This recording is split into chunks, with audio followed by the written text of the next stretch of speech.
السلام عليكم ورحمة الله. ده كيك فانيليا مع شرايح الكمثرى والزبيب ومتلمع بمربى المشمش المخففة بعصير البرتقال. هعمله دلوقتي وهتشوفوا المقادير والطريقة. المقادير: 2 كوباية دقيق معاهم نص معلقة صغيرة ملح ومعلقة كبيرة بيكنج باودر، نص كوباية سكر، 2 بيضة مع معلقة صغيرة فانيليا، نص كوباية لبن، نص كوباية زبدة، 4 ثمرات كمثرى متقشرة ومتشال منها البذور اللي في النص ومعصور عليها لعصير ليمونة كبيرة، 2 معلقة كبيرة زبيب مغسول. نبتدي نجهز الكيك. هنضيف للزبدة السكر.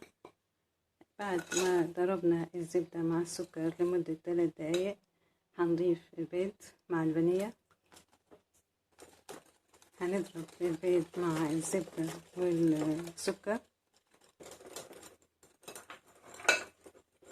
كده. هنضيف اللبن، الدقيق مع البيكنج باودر والملح.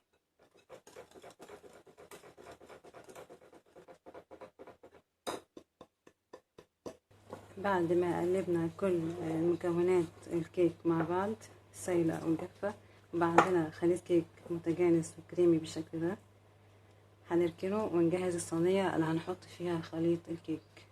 صينية مقاس 20 مدهونة زبدة، هرص فيها شرايح الكمثرى بالشكل ده.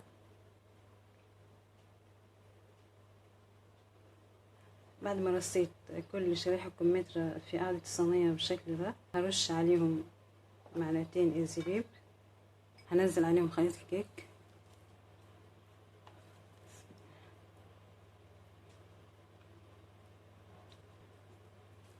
هنفرد خليط الكيك نغطي بيه الشرايح الكمثرى.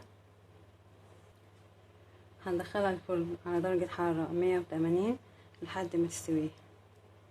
الكيك بعد ما خرجته من الفرن اخد حوالي 45 دقيقة.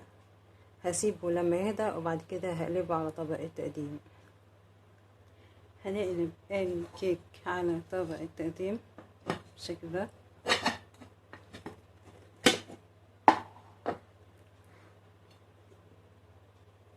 بسم الله.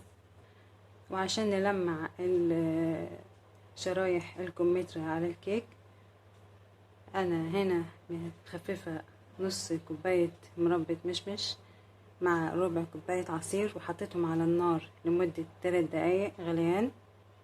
سبته لما هدي وصفيته بالشكل ده. هدهن وش الكيك مربى المشمش المخففة. بسم الله.